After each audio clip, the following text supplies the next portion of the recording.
to have LeAnn Hilgers with me. LeAnn is motivating radio czar, queen of all things positive and confidence. So I am absolutely thrilled to be here on show number 1, and we are going to get confidence from your voice today, and we're going to tell you how. I am so thrilled, and we've been saying many times, we're so thrilled to have you on Motivating Radio, Mike, and you are such a great fit for and I know that our audience is just absolutely going to love you and love your show, and everybody watch and share and like and subscribe and share. And Mike, we're so thrilled to have you here, and I'm going to ask you a couple of questions if that's okay. Let's go for it. I'm ready. Okay, well, today is we're talking about finding your inner confident voice. Finding your inner confident voice. And that's just such an amazing title that you thought of. And I just absolutely love your show title too, Rock Your Voice, Confidence from Paine, little play on his name, Mike Paine. And Yes. first of all, though, hey, you have heard Mike before. I promise you, everybody has heard Mike. Where have we heard you? Anywhere and everywhere from games to voicemails to museum tour guides, everything. You're talking Amazon, Verizon, AT&T, Ace Hardware, and my latest one, which I just finished up not too long ago, is the English-speaking voice of the museum tour for the Lindt Chocolate Factory in Switzerland. So that's a fun one. That's amazing. One of my favorite products. Who doesn't like Lindt chocolate? Yeah, who doesn't like that? And Mike, so you've been heard by, I think we tried to estimate like 300 million people have heard you. So not just Conservatively, like yeah. books, audio tapes, like he's the voice at airports. Like, Yes. like I mean, 56, everybody 56 has heard you. audiobooks too. Yeah, 56 audiobooks. I forgot to throw that in. 56 audiobooks. Yes. That's incredible. So, and he is also the voice of Motivating Radio. And we found you, and I heard your voice, and I just absolutely loved your voice. We hadn't met, I hadn't, just the quality of your voice, just fell in love with it and played it for my staff. Their eyes just brightened up when they heard your voice. And so just amazing. Now, Mike, you also do coaching and Yes. teaching. Yes, I do. Absolutely. What I try to do, not only do I coach voice acting and and coaching your voice, but I try and coach confidence as well because really to me it's all related. It's finding your inner voice, and that's not just a literal thing, it's a figurative thing too, because if you find your confidence from your voice inside of you, the outside voice will project naturally. So if you're comfortable doing something, you're automatically going to be happy doing it no matter what. So my theory is if you start with something you love and then branch out and challenge yourself after that, I don't think you can be stopped. I mean, there's no stopping you, really. That's amazing. And that was my next question. You were kind of anticipating it is what is it like? I mean, what's the relationship between the confidence and voice? I mean, and you also talk about helping people find their voice and find their I don't know if I want to say inner voice, but their confidence, their inner confidence and their self-esteem. And what is that? Can you comment a little bit on that relationship? Yeah, if you feel it, you're going to hear it. And it sounds simple, but it really is true because if you're kind of going through the motions and you're looking at a script over here and saying, okay, this is a product and this product is great, you're going to hear how lousy it sounds. It's going to sound Hmm. monotone and unsure, and you hear it in the voice. And you're also going to hear that from your outward voice if your inward voice is like that. So you're not going to be confident in a business setting. You're not going to be confident in a personal setting. Even meeting new people, it's going to project that way, and you don't want that. I mean, you just want to be not overconfident because there's a fine line between that and overconfidence. You don't want to just Mhm. start talking and dominate the conversation when unprompted and be that person. But you just have to kind of gauge the situation and run with it and feel good that if someone just in a, let's say, a social setting at an office party or something, and you only know 3 people out of 150, and you walk in there knowing, hey, I'm going to be okay. I'm interesting enough where I'm going to be okay. It's fine. My hobbies are my hobbies, Mhm. and I love them, and that's fine. So, and my lifestyle is great, and I'm thrilled. And if someone just says, "Hi, I'm Joe. You're Mike. How you doing? What brings you here?" And you could just run with it instead of going, "Oh gosh, I don't know Joe. Where's Joe from? What part of the office is he from? I've never met him." Don't worry, it's just Joe. It's no big deal. There'll be another Joe 5 minutes later. It's okay. It's funny that you started talking about that because I know you have interviewed a lot of extremely famous people. Yes, And I know that one of your keys to success is that you just talk to them as people. They're just people. Um, absolutely. like, okay, to name, you've interviewed Ozzy Osbourne. Help me out here. Yeah, Lemmy from Um, Motorhead, Queensryche, Chris Robinson from the Black Crowes, Pauly Shore of all people. So it's a big range. I interviewed the one of the co-founders that made the Bomb Pop frozen ice cream bar. So yeah, I've interviewed all types of people, and it's just a matter of I've heard and even before I was in radio when I was a kid, and since and during, there's so many. I don't know, they all sound like press releases, and you don't want to hear that. You want to everybody mhm, knows how is the tour, how is the movie, how is the album, how is the everybody hears the same questions answered over and over and over again. And my thought was, let's just talk about, I don't know, talk about movies or talk about TV shows or talk about what your favorite food is. And that seems to go far because, and I'm sure I can guarantee you on the other end, they don't want to just have somebody running at them and say, "Give me an autograph," and "Oh my God, you're famous! Oh, how cool!" The fanboy fangirl thing mhm, is kind of like that's kind of nice the first couple of times, but after the 50,000th time, you're going, "Okay, I just want to get through this. This is going to be." And I've had so mhm, many people over the years say, "I can't believe how relaxed and calm and collected you are just interviewing. It's not even an interview. We just sat down and hung out and had fun. That's the whole point." mhm. And you can apply that philosophy to everyday life and stop worrying about, oh my gosh, this person has such and such a title, or this person is an author of a book, or that person is a public figure, or whatever. They're still people. They still, have breakfast, lunch, and dinner. They still, you know, watch movies and go to concerts and stuff like that. They all still do the same stuff we do. It's just kind Mhm. of realizing that you're somebody too. You don't have to have a big title or a new album out or something to be cool. I mean, that's pretty much the simplified way of saying it, but it's true. It's true. It's true. So, and you're right. Your voices are like a fingerprint. Everybody Yes. has a very unique voice that's why they have those voice identification and software and things like that, it's so unique that it can be used to identify you. And if there's certain emotions and things that you're feeling, or if you're feeling, bored, resentment, or something like that, that's going to come across. Yeah, So even the it's so finest true. actors have trouble with that. Yes, yes. And insecurity, which we can talk about in a minute. But I want to talk about, okay, for our listeners, how does what you do and what you teach, like, how can it help them? Like, say you were just talking about an office setting.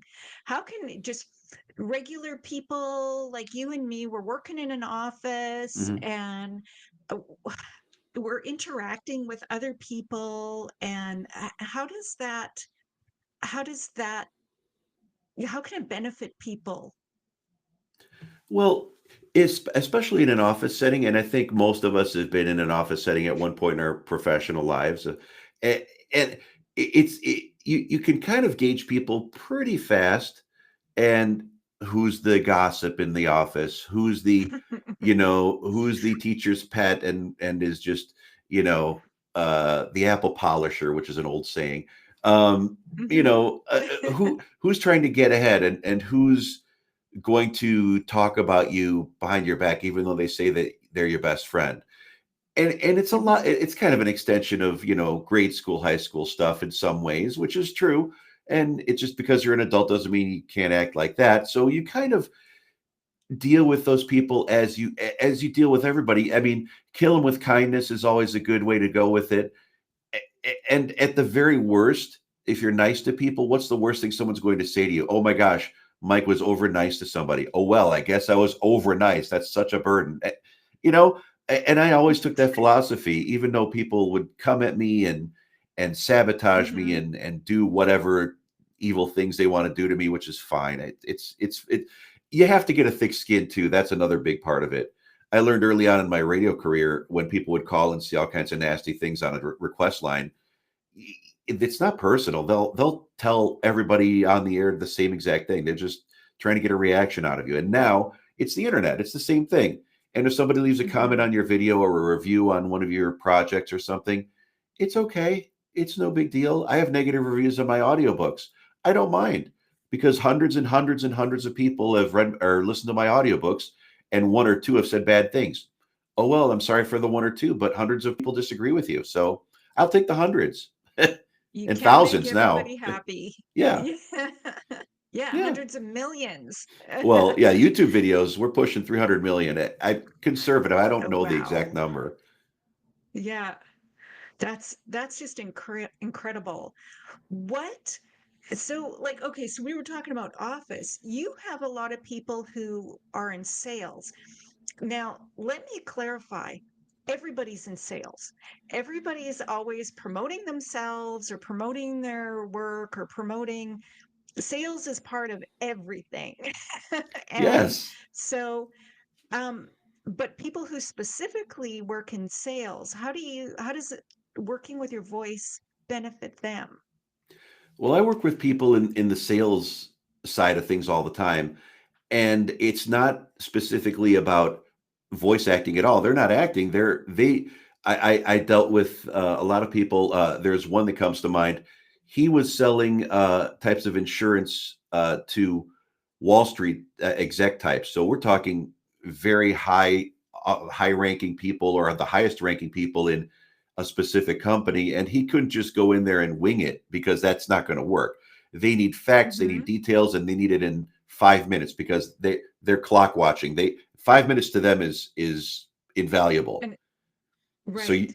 you have to make an immediate impression. And I worked with him and said, okay, I want you to practice, and I want you. He had a script written, and I said, okay, give me your script, read it to me. I want you to read it to me live, and then I want you to record it a few times and bounce it off of your friends and family, just like you're talking to me. Don't think of how to do it. And in fact, when you write your script, write the parts you really want to emphasize so it doesn't sound like a script. And this goes for a lot of telemarketing as well. That's one of the big keys. Instead of saying, hello, I am selling insurance, and my name is Joe. And today you've lost him after he said hello. I mean, they're gone. Mhm. And from him being very shaky and racing through his script and fumbling and sounding Mhm. not terribly confident about the material at all, we got him to a point where he was just ready to go in. He's like, I'm ready to go in with my partner and talk to anybody. And the last audio he sent me, it's like he was an actor. He was just brimming with confidence. He knew his material. He knew the emphasis points. He knew how to slow it down and speed it up. And sometime soon, we're going to get into the red, yellow, green light method, the stoplight method. That's another thing for another day because that's a really important topic. Teasing a little, Mhm. but yeah, he learned exactly how to hit all the points, and it's like a new person from like 2 months in. So just the ability to help someone do that is so not only refreshing, but it just gives me extra confidence as well because I know I've helped somebody and they were kind of lost with what direction to go. And I've helped people that want to start a podcast and they're like, how do I how do I sound okay?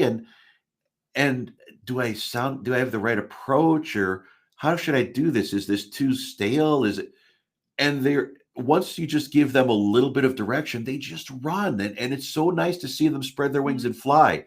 It's so cool. I'm getting excited just talking about it. So yeah, it's a great feeling to just watch people grow in a short amount of time instead of this, uh, you know, uh, this ideology that, well, you don't have a an announcer voice, you'll never be good in sales, you'll never be good in whatever it is. And that's not true. Just because you don't have a quote unquote perfect voice, everybody's voice is different. And we need to hear Mhm. everybody's voice. That's my theory. I think we need to hear all Oh, voices, that's not wonderful. not just the announcers of the world. I have one, so I can say that. Not just the announcer people of the world. Let's hear Mhm. everybody's voice. That's my thinking.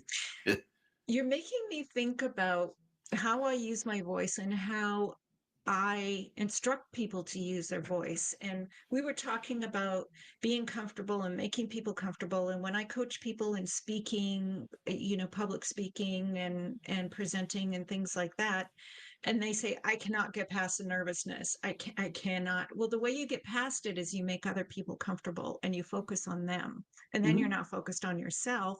But I always say, when you start talking, talk louder because people and talk slow because people are they get up there and they're nervous and then they whisper and then they talk really fast.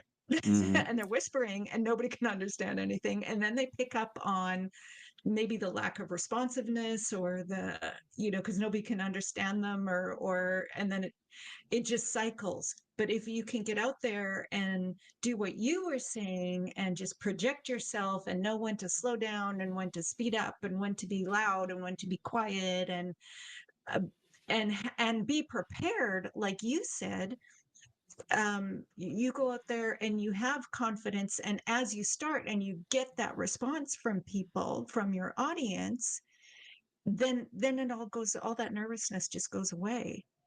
Yeah, and you have to be able to not think of it as a college thesis. You don't have to study for 6 nights and 6 days straight and lose sleep and do all of that.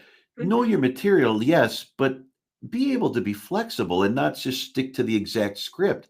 You have to be able to ad lib a little bit, and that's okay, mhm, crack a joke now and then as long as it fits within the realm of, if it's a serious subject, obviously not, but if it's the right setting, an office setting, you wanna loosen people up a little bit, that's okay. I mean, humor is good, or use a funny story if it doesn't take too long. You mhm. don't want to be that person that tells a story for 6 hours and it's like, oh my gosh, what are we here for anyway? And I've seen that mistake in some. I've only watched one seminar like this and never to make that mistake again. And it was like 3 hours Mhm, of just talking in circles, and it's like, what is the point of this? Oh, it's a timeshare. Well, I wasted 3 hours of my life to get a timeshare. It's like, well, just tell me you're mhm. selling a timeshare, and then say, how fun is this timeshare? I mean, you know, instead of just this whole long diatribe about stuff, and people fall into that trap, and I understand that. You're trying too hard Yep. to be liked at that point, and or you're avoiding the subject because you don't think anybody's going to buy what you're selling. So you have Mhm. to make what you're selling, whether it's yourself or a product or a service, you have to make that interesting to somebody, and you have to make that sound like this is a need that needs to be fulfilled now, or a want. And instead of just, are you sure, do you want this, are you sure, do you like me? And you can't have that kind of attitude going in, and you'll probably not succeed if you do that. How much better people must feel and I haven't taken Mike's class yet, but I will because I'm really excited to. I'm just waiting for the opportunity and I got Mike previously on the air to agree I that I did. could take his class. But um how much better people must feel when that you're going in and you are stressed out about making a presentation or using work or office or using your voice or you want to get into voice acting and you don't have the self-esteem, self-efficacy, the confidence to do that, and you get in and you just let that go and then you have, Mike teaches you the proper techniques for your voice, but also by the end of it, how much better people must feel to just to know that they can do that, to have that skill and to be confident in being able to do that.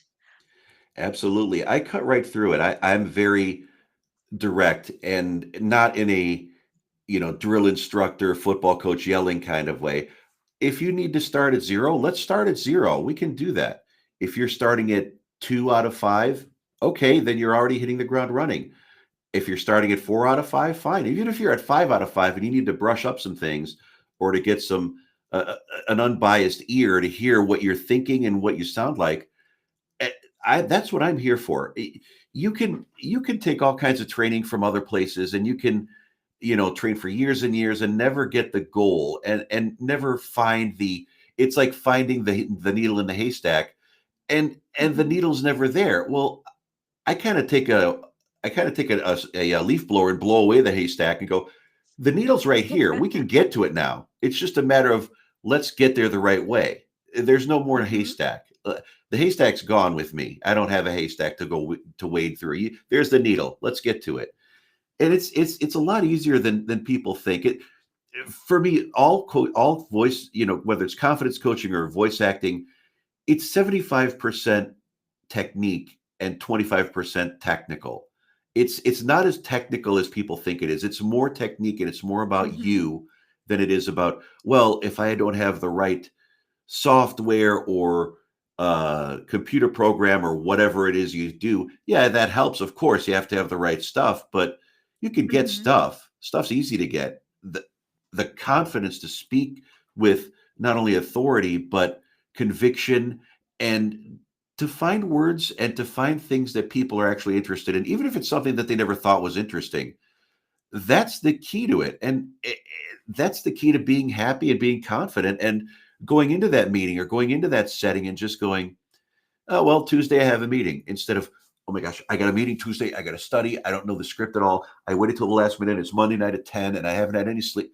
Don't do that to yourself. You're pushing yourself to the wall. And if your schedule is that full, sit down, whether it's with yourself or with a loved one or a friend or whomever, family, and say, you know what, I'm doing a little too much. Maybe I have to spread things out a little. And that's a matter of organization, which is another thing I can talk about it at length at another time. Hmm. And Which all, boundaries. You mentioned yes, boundaries. I'm yes, doing too much. I need to slow down. I need to have a break. yeah. I, yeah, I need to take care of me and do some things for me. Yeah, put the phone and the device Yeah. down sometimes too, because that, Yes, put it you away. do you start scrolling and doing this, and before you know it, 3 hours are gone, and you did nothing to prep for your meeting tomorrow, or you did Hmm. no work. You didn't put any of the work in, and I get that. There's people that I've worked with that do that. There's people that say, "Hey, I'm ready to go. I'll email you tomorrow," and I've never heard from them again. I mean, that happens. People, Hmm.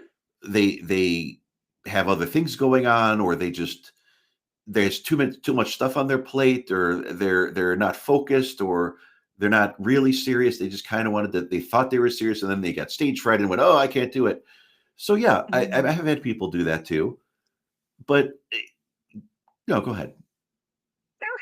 I was going to say, we were talking a little bit, we didn't exactly say it like this, but imposter syndrome. Yes, And everybody, not everybody, but most, almost everybody, like I'm sure there's the odd psychopath out there that doesn't have imposter syndrome, I but think that even might be me. narcissists You're have talking it. about me. There's one thing about you that people should know is you make people really feel at ease, and you meet, I don't want to say you meet people where they're at, but you're so gracious. And anytime I've asked you for anything, you've gotten it to me right away, and like, even if I need a minute for something, you're just so gracious. And people, that's something people should know, is that you're so, um I don't have another word. I don't want to say accommodating, because that's not the right word, but you really do have a way of making people feel good about themselves. So, now let's talk about this imposter syndrome. Mm, So mhm. imposter syndrome is people, everybody feels this way. Almost everybody feels this way at some time. Is, am I qualified for this job? Oh my goodness, I can't do this. I'm supposed to do this. I don't have the skills. Somebody's better than me. Somebody's always going to be better than you. Yeah. Um, you know, what, not feeling like you are good enough or able to or competent enough. And everybody feels like that at some time.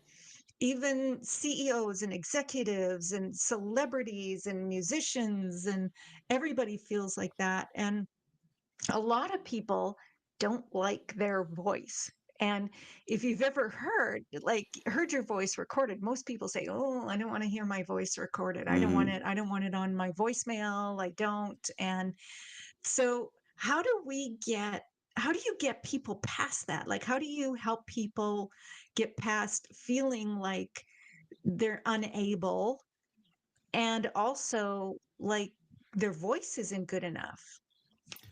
Well, it's just goes back to finding things you like and you're confident in to start with. That's Mm, kind of the theory where that's kind of the starting point with everything in my view. You gotta start with what you love. So let's just say somebody has a sales meeting and they're selling, I don't know, vacation packages. That's a kind of tough sell. Well, what do you like to do? Okay, I really like going to rock concerts. Well, why don't you sell me on why you like going to rock concerts? And then they start bubbling up with confidence, saying, "Oh my gosh, this band is so good. I've seen them 6 times, and I'm going to see them again in August. And I've got third row tickets. I so can't wait to see them. This guitar player does this, and the drummers like that, and then the solos, and then they do the sing along with the crowd." I said, "Do you see what you just did there? Do you see how you just told me exactly what you wanted to tell me without even thinking about it? That's what you need mhm. to do when you sell stuff. Tell me about it like this is something you love to do, which is obviously the object of selling me the vacation packages. Just talk to me like that." And they're like, the light bulb goes off. Yeah, that's it. Tell me Okay. what you love about it, and maybe I'll love the same things about it. Yeah.